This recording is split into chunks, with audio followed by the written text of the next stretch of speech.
ওয়ালাইকুম আসসালাম ওয়া রাহমাতুল্লাহি তাআলা। আমার আজকের কবিতার নাম হচ্ছে সময়ের কসম। সময়ের ক্ষমতা নেই অতীতে যাবার, সময়ের ক্ষমতা নেই ভবিষ্যৎকে ছোঁয়ার, সময়ের ক্ষমতা নেই বসে থাকার।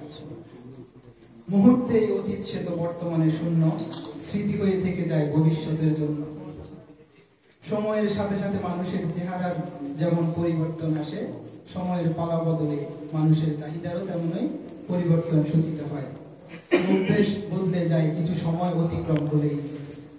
এক সময়ের দামি যানবাহন ঘোড়া গাধা এখন চিড়িয়াখানায়, হাজার বছরের অতীত ডাইনোসর এখন দেখা মেলে টিভির পর্দায়।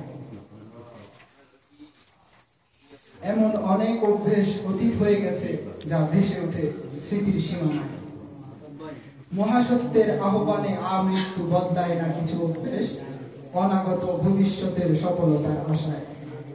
দানবীয় সময়ের কাছে আমার অস্তিত্ব সে তো শূন্য বিলীন, সময়ের কসম আমি সত্যই ক্ষতিগ্রস্ত যদি না হই নবীন। সুবহানাল্লাহ।